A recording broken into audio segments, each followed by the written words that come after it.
गौरतलब है कि पिछले साल एकनाथ शिंदे ने उद्धव ठाकरे को बड़ा झटका दिया था और महाविकास अघाड़ी सरकार को गिरा दिया था, जिसके बाद से बाला साहब ठाकरे की विरासत को लेकर लड़ाई शुरू हो गई थी। जिस लड़ाई में चुनाव आयोग ने शिंदे गुट को चुनाव चिन्ह और पार्टी का नाम सौंपकर ठाकरे गुट के हाथ निराशा सौंप दी थी। जिसके बाद अब सवाल उठ रहा है कि क्या शिंदे गुट अब बाला साहेब ठाकरे से संबंधित संपत्ति, फंड और शाखाओं के नेटवर्क पर भी दावा कर सकता है क्या?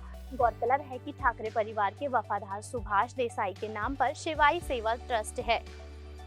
मुंबई के एक वकील योगेश देशपांडे ने हाल ही में एक याचिका दायर की है। इस याचिका में कहा गया कि प्रतिष्ठित शिवसेना पार्टी शिवाई सेवा ट्रस्ट के स्वामित्व में है। इस बीच महाराष्ट्र नवनिर्माण सेना के नेता संदीप देशपांडे ने ट्विटर पर बताया कि मुंबई शहर के सर्वेक्षण रजिस्टर के दस्तावेज के अनुसार उद्धव ठाकरे के अलावा ट्रस्टियों में लीलाधर डाके, दिवाकर रावते, सुभाष देसाई, दक्षिण मुंबई के सांसद अरविंद सावंत और मुंबई की पूर्व मेयर विशाखा राउत शामिल है।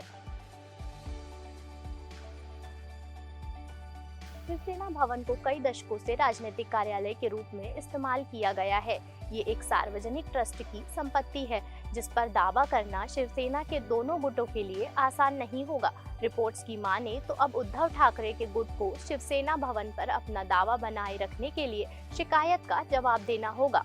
वहीं अगर हम बात करें कि शाखाओं का क्या होगा, तो मीडिया रिपोर्ट्स के मुताबिक शिवसेना की कई शाखाओं या स्थानीय कार्यालयों को शिवाई सेवा ट्रस्ट में स्थानांतरित कर दिया जाएगा। राज्यसभा सांसद और उद्धव सेना के सचिव अनिल देसाई ने बताया कि मुंबई के बाहर कई शाखाएं या तो शाखा प्रमुखों के स्वामित्व में है या ग्रामीण क्षेत्रों के स्थानीय मंडलों और ट्रस्टों के पास है, इसलिए उन पर कोई भी अन्य राजनीतिक दल दावा नहीं कर सकता है।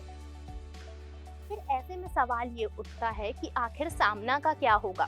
सामना मैगजीन की शुरुआत शिवसेना के संस्थापक बाला साहेब ठाकरे ने की थी। ये मैगजीन पार्टी का मुखपत्र है। जहां पर इस मैगजीन को छापा जाता है वो कार्यालय किसी राजनीतिक दल का नहीं है, बल्कि प्रबोधन प्रकाशन नामक एक ट्रस्ट का है। ऐसे में साफ है कि इस पर कभी भी किसी राजनीतिक दल का दावा नहीं होगा। वहीं पार्टी फंड को लेकर भी सवाल उठ रहा है कि आखिर पार्टी फंड का क्या होगा।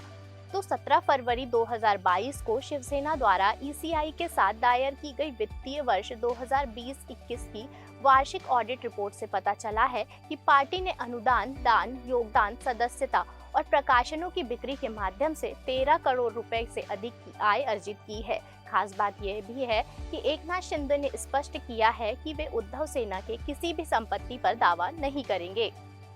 वहीं एकनाथ शिंदे ने कहा है कि जिन लोगों को संपत्तियों के लालच में लाया गया, उन्होंने 2019 में गलत कदम उठाया और मतदाताओं को धोखा दिया। हालांकि हमें पार्टी की संपत्ति और फंड का लालच नहीं है। हम बाला साहेब ठाकरे की विचारधारा को आगे बढ़ाना चाहते हैं।